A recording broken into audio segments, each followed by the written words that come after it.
यानंतर वळूया पुढच्या बातमीकडे। लता हगवणे आणि करिश्मा हगवणे यांच्याकडून जामिनासाठी अर्ज दाखल करण्यात आले। वैष्णवी हगवणे प्रकरणात शशांक, लता आणि करिश्मा या तिन्ही आरोपींना 14 दिवसांची न्यायालयीन कोठडी सुनावण्यात आलेली आहे। त्यानंतर आता त्यांनी जामिनासाठी अर्ज केला आहे।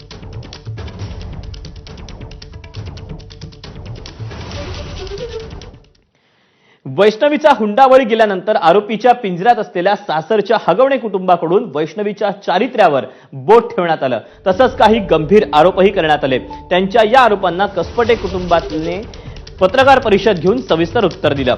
विरोध असताना केवळ दबावापोटी वैष्णवीचं हगवणे कुटुंबात लग्न लावून दिल्याचं सांगताना अनिल कसपटे यांनी मुलीला सासरच्यांकडून मारहाण होत असल्याचा आरोप केला।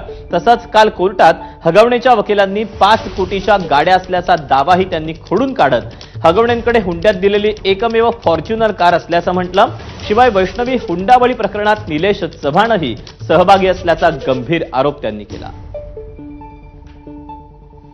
आता ती टेंडन्सी होती की नाही होती, आता ते काही आरोप करतील, काही शिंतोडे उडवतील माझ्या मुलीवरती।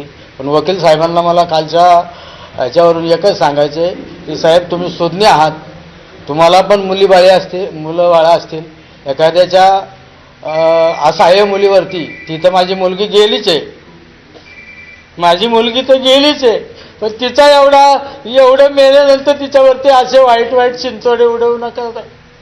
तुम्हालाही मुले असतील नसतील, पण तुम्ही अशा एखाद्या लेकराचं हे नका करू।